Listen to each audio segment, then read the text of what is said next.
Hello, everyone, and welcome back to Queen's Landing. This is our pre-show before the final season of Game of Thrones, and we're really excited for the series to be back, but we're also kind of sad because it's ending. And if all the teasers and trailers and all that have told us anything, it's to expect a lot of sad, bad, deathly things.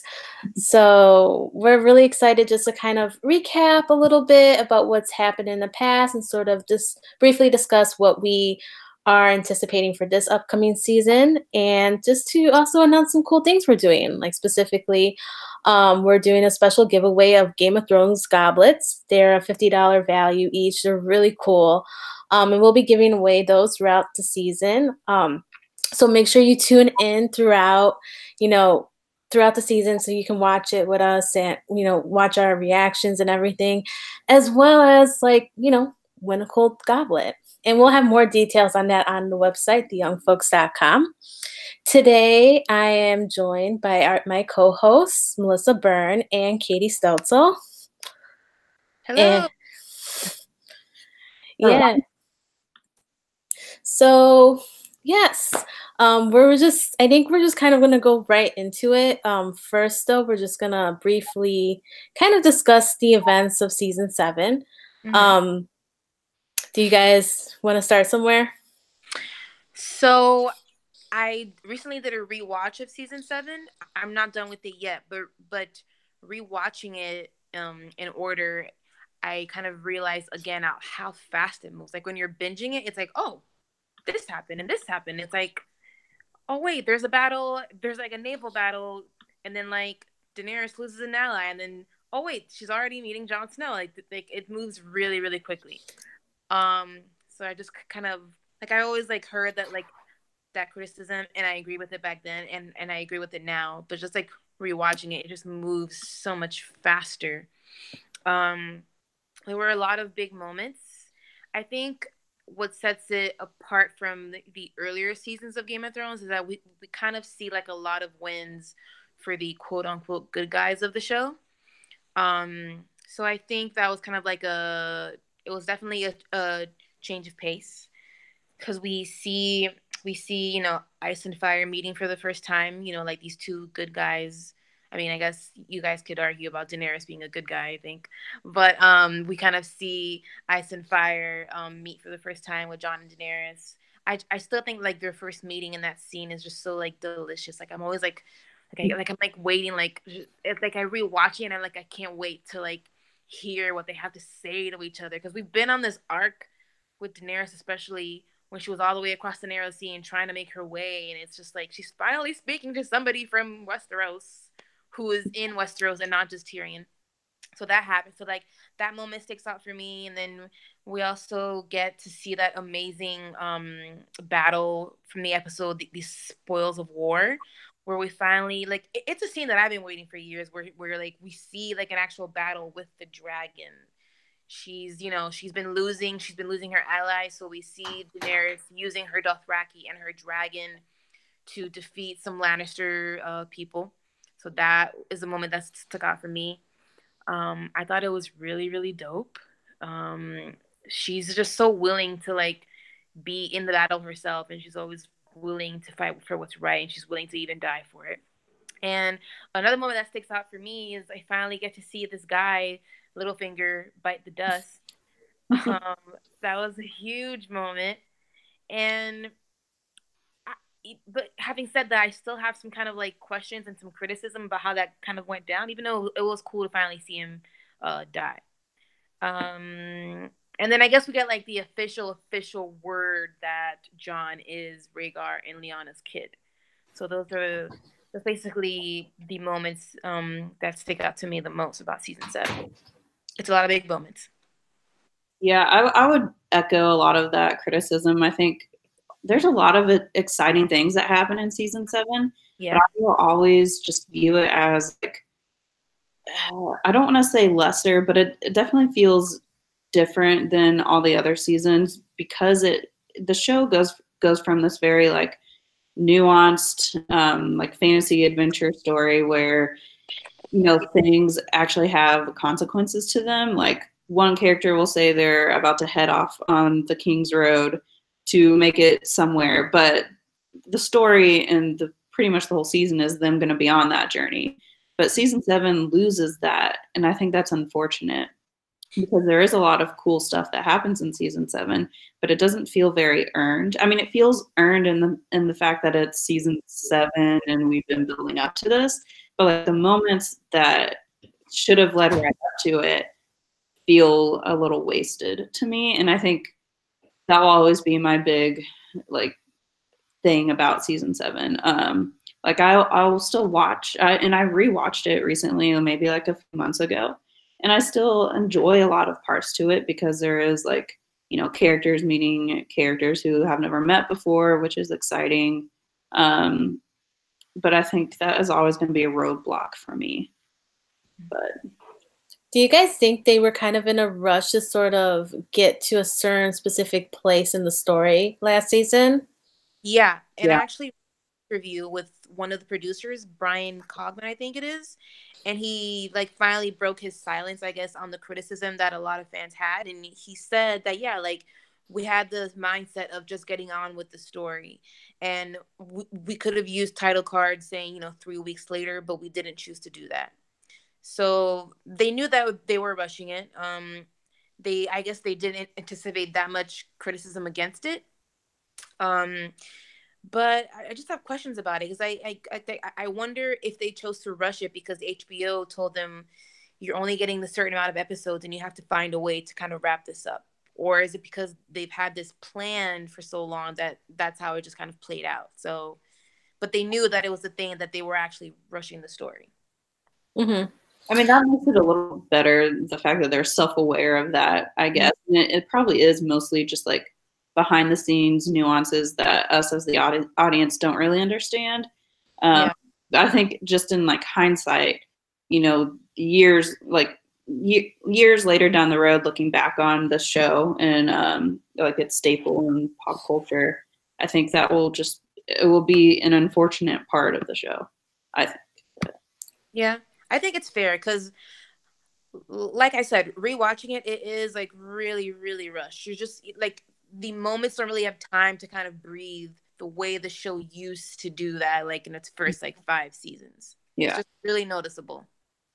Yeah. And I have that same kind of fear for this final season because, as we all know, there's a lot to wrap up. Yeah. And it's just unimaginable that they're going to do it in 6 episodes. And I understand that like the last 4 is going to be around 80 minutes long each, which, they're like little movies practically. Yeah. Yeah. So I understand like, okay, well, these are going to be extended episodes, but at the same rate, it's like, are you still able to... I mean, I feel like they're not going to be able to wrap up everything. And not that they have to, because in the end, it's like it's not a realistic show, but at the same point, I mean, it's also not realistic for things to be wrapped up in a pretty little box. Mm-hmm. So kind of like to move on to what we know about season 8, which is not much besides the fact that we're going to have a huge battle at Winterfell between the White Walkers and the people who decide to fight against them. Yeah. I kind of have that fear that they are going to move quickly still.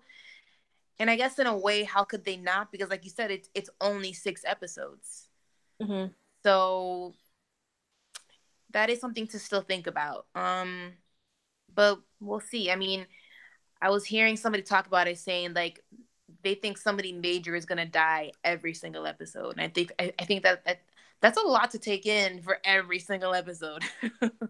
So I'm kind of worried that if that does happen, like those deaths may not feel earned. They may feel anticlimactic, which I think is something that I'm worrying about going into the last season.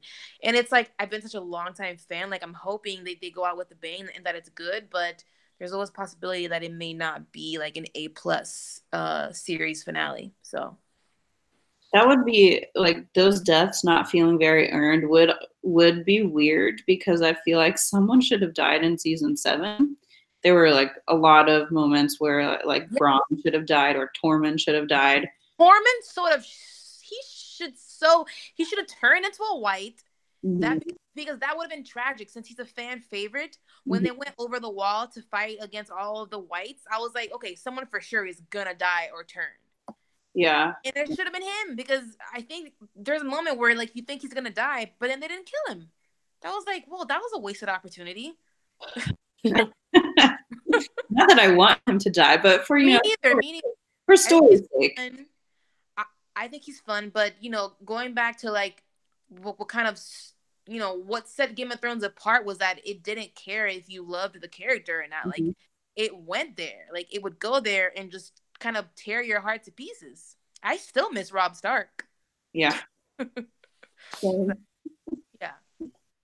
Yeah, I mean, I think that, as the teasers have pretty much implied, there's a lot of death coming. I do agree. I hope it's sort of scattered throughout the season. I feel like a lot of it is going to happen during the Battle of Winterfell, obviously. But yeah, I guess you don't want certain characters to get their death to be kind of lost in the mix of it. Because if so much death is happening, we're only human. We could only really kind of focus our emotions on like specific characters, and maybe some will fall off to the wayside, which, and I guess in essence, it's kind of a disservice to that character, especially if we follow them throughout like 8 seasons. But yeah, I think, I don't know. I'm always disappointed by endings. Like it's, I think it's incredibly difficult to especially do a series finale episode. Because like you said, like you have to wrap things up, and I think what makes most of them good is if it's bittersweet. Like I think there's going to be sad things that happen that have to happen, but then there's some good things that we may like, but then there's some things that has happened that we may not like. Like what if Cersei survives the entire show? I think that would piss off a lot of people. There was an article that came out, I think it was right after season 7 ended. And I want to say it was an Atlantic article, but I don't really remember. And I don't remember a lot of the specifics of the article itself, but the headline said something like, Game of Thrones can only disappoint us in the end. And I think that's my mindset going into this season. So because it is weird that they're going to try and wrap up like 2 major wars in 6 episodes. And I just don't think that's like, did you guys read the books at all? I did not. I just started reading. I'm still on the first one. I've been on the first one for a while. That's sort of why I started reading the books, because I know like once he eventually finishes them, it might be different. And I think a lot of, the stuff they've led up to might pay off better in the books than it will in the show, just because of like, I don't like the constraints that the show is kind of having to follow. Yeah, I agree. I think the books will probably be able to sort of expand upon sort of like plot narrative and like characterization in it's like, towards its as it heads to its finale. But like, and plus George R. R. Martin has been writing it for like ever now, so I'm assuming it's gonna be something. Yeah. But I think the constraint of the show really just relies. I think it's really the actors more so than HBO.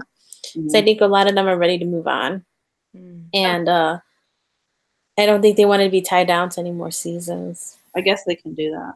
Yeah, possibly. I feel like we are talking about like death a lot, and I was just wondering, like, who do you think is for sure going to die, and who do you think lives? Oh God, I don't even know anymore. I used to think it'd be Jon at the end, but at this point, I'm not even sure. You think Jon would die? I'm sorry? You think that Jon will die or live? Oh no, I thought he would live, but now I think he might die. I actually think this kind of like silly theory that he knocked up Daenerys and that their baby's gonna be the one that is like gonna live and lead. Yeah, I don't want him to die, mostly because I love Jon, but also that would feel like a cheap death because he has already died.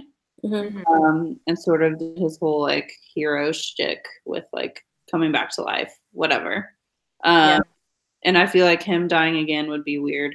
The only thing I think would be interesting about him dying for sure is there's like a conversation between him and Barrick in season 7 when they're like going beyond the wall and they're because there are two people who have like died and come back to life and they're kind of talking about how they kind of I don't remember exactly what they were saying, but Barrick was saying something like this is like death is I don't remember. Does anyone know what conversation I'm talking about? But I remember but I can't like remember verbatim what they said. I don't know verbatim, but basically Barrick was saying like now that you've like died and come back, like the only thing else you can do is like die or something like that. Like, they have a specific they came back for a specific reason, right. And once they accomplish that, then they're done. It was something to that effect. So that's a good point. Maybe he has one last destiny to fulfill, and that's to save his country. For me, I think I don't think both of them come out of it alive, like Jon and Daenerys. I personally think that most of the characters who are in a position of service, I think most of them will live, except for Jorah, because I think like he's so into serving Daenerys and he's loved her for a long time that's part of the tragedy that like he'll die and then she'll finally say, I love you, I think you're amazing, and then like as he's dying. I feel like I've already convinced myself that Daenerys is dying for sure. That at this point, I think if she lives, I'll be very surprised. Because I think last season they kind of made it obvious that she'll probably get pregnant. So I think like as she's giving birth, she'll probably die in the same vein that her mom gave birth to her and then died.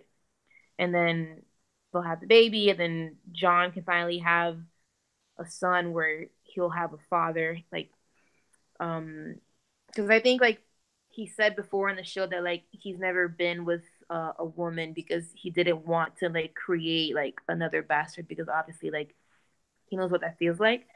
So I'm thinking like she'll get pregnant, she'll die in childbirth, and then like the kid comes out and then Jon takes care of it. Jon may be king of Westeros. That's my theory, but I feel like Daenerys is gonna die. I don't know. Yeah. I can't see Jon being king of Westeros, so I feel like he's just not interested in doing that.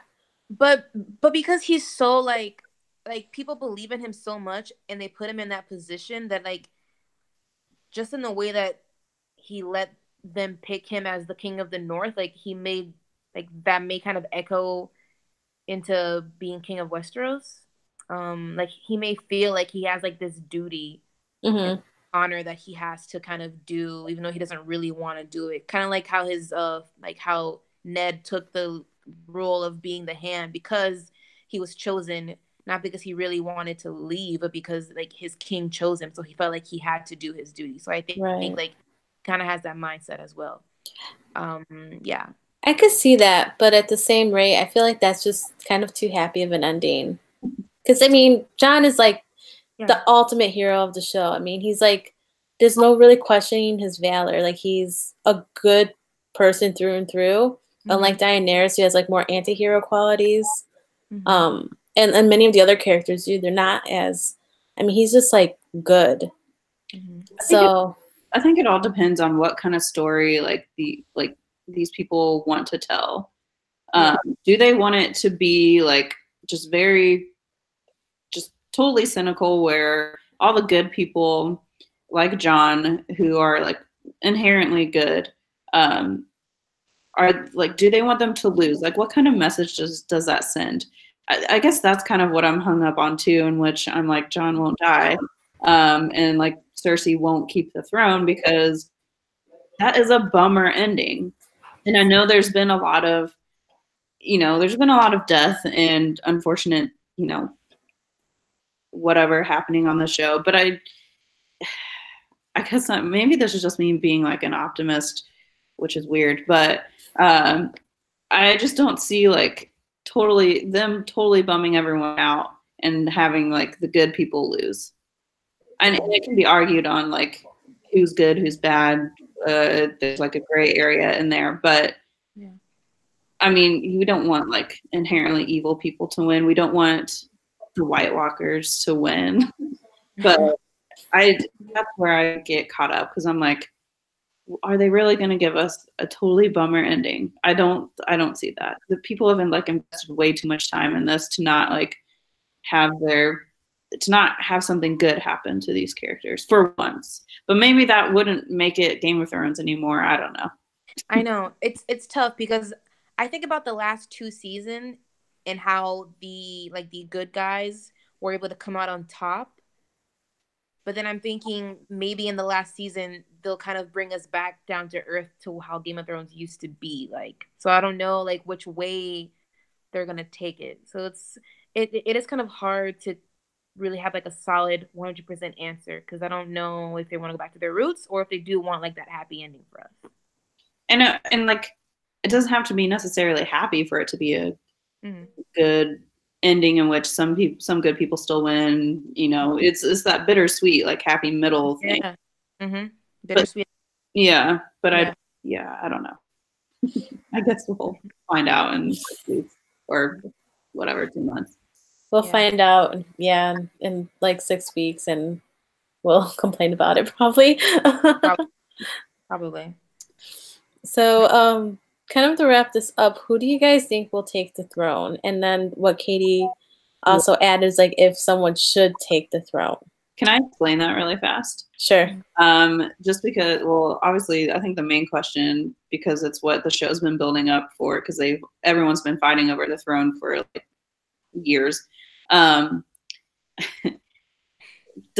Should anyone take the throne because of how much fighting there has been, but also Dany talks a lot about, breaking the wheel. Yeah. And wouldn't breaking the wheel mean that the place just turns into a democracy? I have several thoughts about this. I feel like for the longest time, I said that there will be no throne because, like, at the end, that wouldn't matter because of the huge army the Night King has created. And we have to remember that prophecy that Daenerys saw in season 2 when she's looking for her dragons and she goes into the House of the Undying and she sees, like, a replica of the throne room where the Iron Throne is, and it looks kind of demolished and kind of burned and gone, and there's falling snow on it. So I think maybe that's representative of maybe she doesn't get the throne, maybe no one gets the throne. So for the longest time, I said that. But again, in the mindset of maybe them not wanting to be completely cynical, they may put somebody on the throne at the end. And I feel like because like I really think he would survive. Like I think Tyrion lives. And I think maybe because he spent his life being looked down upon and being underestimated, that he may prove himself to a lot of people in the last season, and then they'll let him be on the throne. So there's that. And there's also the fact that if there is nobody on the throne, then there's nobody that can kind of try to keep control of when there is a time when there will be another war. Because we've seen throughout the thousands of years, there's always somebody on the throne, because if there's nobody on the throne, then I feel like things will be just a lot more chaotic and there will be a lot more wars. So I think somebody has got to sit on the throne. So I've got like 3 different answers. Yeah, I mean, I kind of like going off what Katey was saying about sort of how Daenerys wants to like break the wheel, and essentially that's kind of like democracy, like kind of getting rid of the throne. I mean, I think that's I think that could happen. Just because I find it really hard just picking someone who would gain the throne in the end and feeling like satisfied by that. Because I mean, with Jon being King, I mean, I love Jon. He's like probably my favorite character on the show, but at the same rate, I don't think I'd be happy with him being King at the end for some reason. I feel like, right? Yeah, it's just I don't know. And Daenerys too. I mean, I think we've seen her, in that role, and it's just I don't know. I mean, she's all over the place sometimes. It's too easy for it to be Jon or Daenerys. Yeah. I put out that wild card of Tyrion, even though I know he's a dwarf and I feel like people don't like him like in the Westeros world. Like they have like that kind of like they're like racist against dwarves. Yeah. But I think like if they're going into this huge battle where it's the living versus the dead, and he somehow is able to kind of, help them and like govern their city and prove himself, then maybe they'll finally let a dwarf sit on the Iron Throne. I don't know. I don't know. I don't know. I don't know. Yeah. I mean, could be Gendry. I mean, technically, the heir to the throne.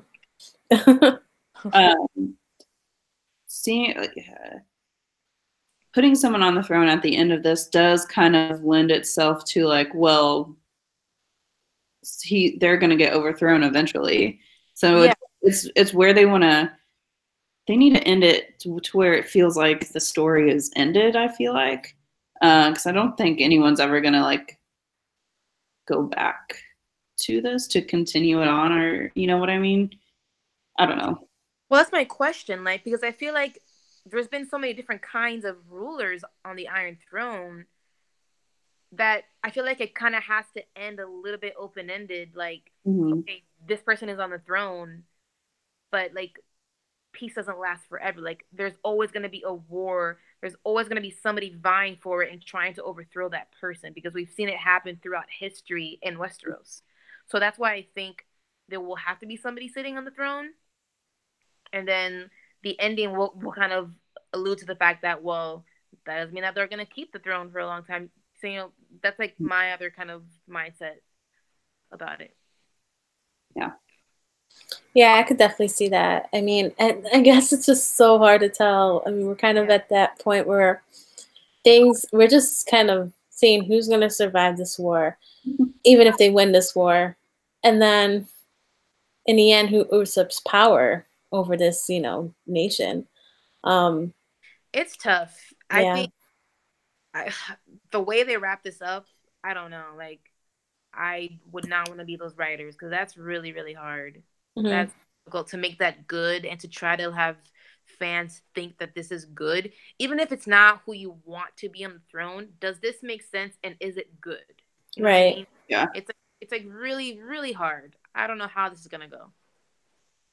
Yep, it's definitely something for us to be very excited to find out, I guess, and hopefully it lives up to expectations, which I don't know. I mean, like you're saying, it's really hard. I mean, we can't even imagine what the writers are going through. I'm sure they have direction from George R. Martin, but I think like interviews have said that they've really kind of like sort of departed from George R. Martin's path, I believe. Mm-hmm. Yeah. So I guess we'll see. I guess we'll see. And I wanted to throw out just a couple of other predictions really fast for like major characters. Okay. I think that I think Arya, she either dies or she leaves Westeros. Just because I know that Game of Thrones is really good at kind of throwing like little like seeds and breadcrumbs from early on. Mm-hmm. And I remember she said in season 6 that she wanted to go west of Westeros. Yeah. So I think after she's killed the people on her list and she has nothing left for her, I think she'll leave home. Either that or she dies. Because I just feel like there's like nothing left for her to do after she's kind of lived her purpose. Because her entire arc, this entire show has been that list. It's insane. So I think after she's kind of done what she's lived for, what else is there for her?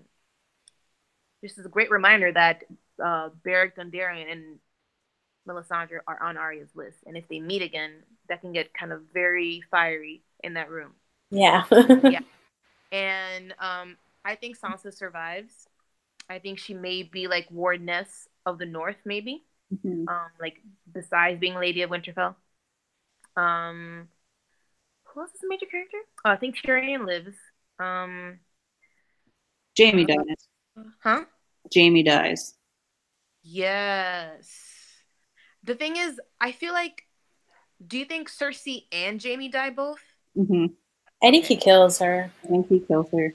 That's the thing. Like, if he kills her, will he kill himself or does he get killed? I have questions. I think they might just end up killing each other. That'd be like a nice, like, poetic ending. Mm-hmm. Yeah.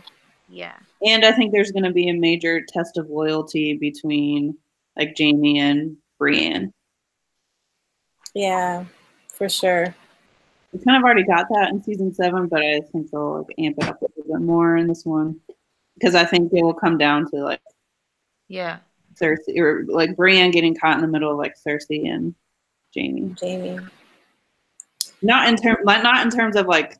Yeah, I know what you mean. Yeah. Like it's more of like who decide what, basically. Mm-hmm. Yeah.